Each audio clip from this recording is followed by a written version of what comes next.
Hey YouTube, today I'm hitting the streets with this beat-up Nikon FM3a and a couple of lenses. And today I'll be shooting on Kodak Ultramax 400 and Kodak Gold 200. So let's see what we can get up to. This is my first camera with a working light meter.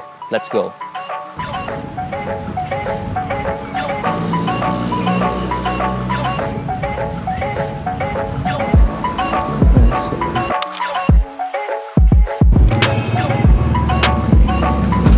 F5.6 at 1/500 of a second.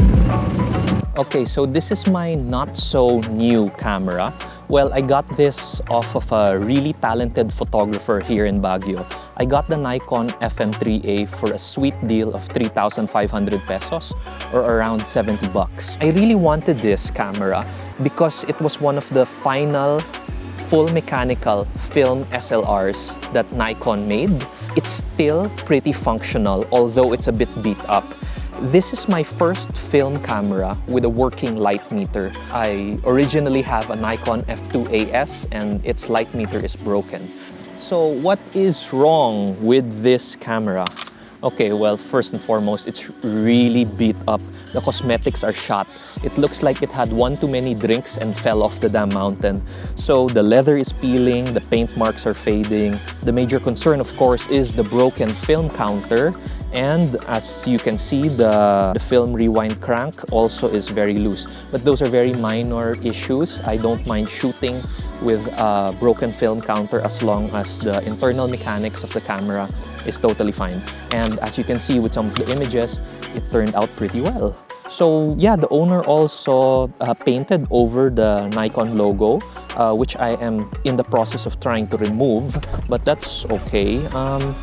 Basically, it's a very cosmetically challenged camera, but the functionality, it's still fully functional, and that for me is quite a steal at 3,500 pesos, or at the price I paid for it.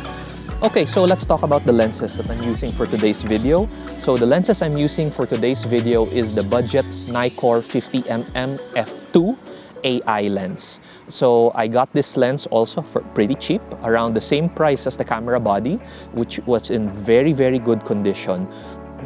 Okay, so let me talk a little bit about the Nikon 50mm f2. Let me show that here, the Nikon 50mm f2. So this lens is one of the best bang for buck Nikkor vintage lenses that you can find. Given it doesn't have such a large aperture like a f1.8, f1.4 or f1.2, still it is very cheap right now on the used marketplace. A lot of the YouTubers I follow recommend this lens as one of the best bang for buck Nikkor lenses you can get for your film cameras or even for your digital. So yes, this is a manual focus lens. It does not have autofocus. It does not have a large aperture, but for my needs, I mean, I don't really shoot wide open for street photography with film so much. So I normally shoot f5.6, f8. Just take a look at the sample images and see how you like them. So again, as I said, the lenses I'm using for today's video are the Nikkor 50mm f2 AI and the Nikkor 180mm f2.8 ED. Autofocus, which is one of my favorite lenses.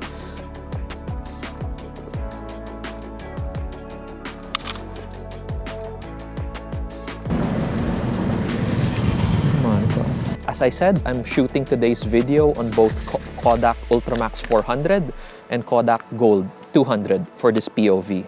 Okay, so some notes on my shots. So this camera has built-in aperture priority.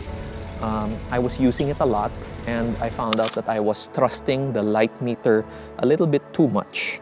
I shot at whatever shutter speed the camera told me to, and I didn't quite get the results that I wanted. This is a lesson to me to not always rely on technology. What if the meter was faulty? All my shots would have been ruined. That's the thing with buying second-hand cameras that are quite old. I'll put the timestamp of when this Nikon FM3a was made here, but you can't really trust 100% these meters because they haven't been calibrated, they haven't been seen by a professional technician yet. But yeah, this, for me, I relied too much on the meter of this camera, and it led the photos to come out in such a way that I wasn't quite 100% happy with.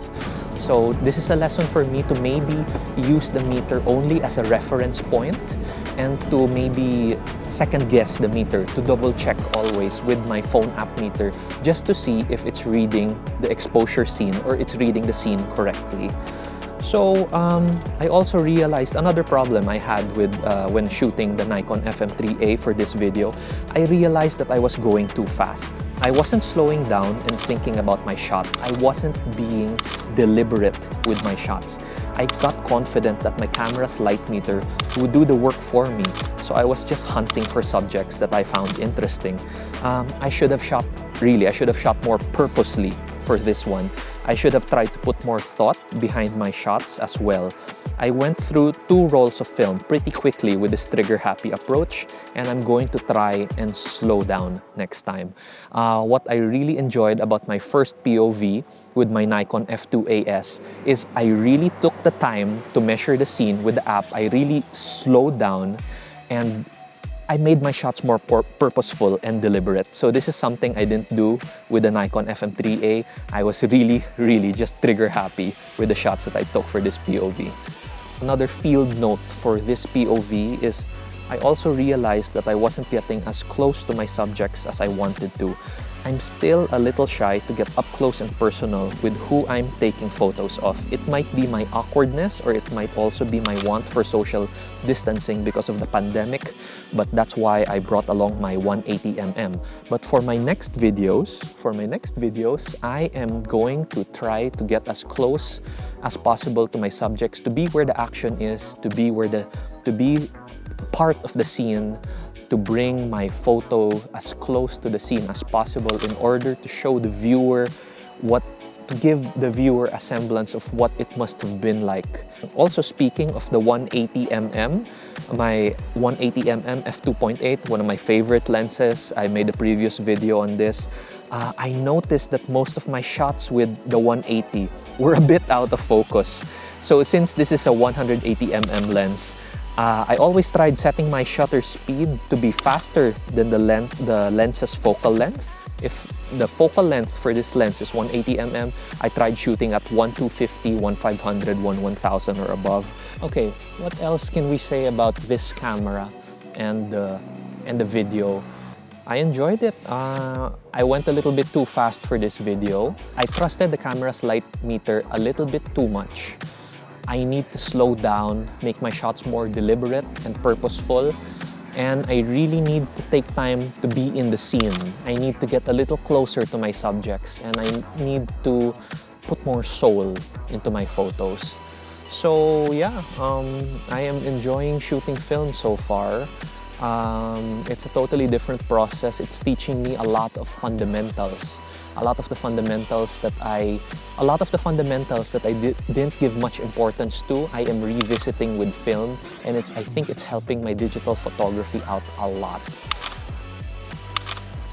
So again, I'm Andreo Photo. I do street photography.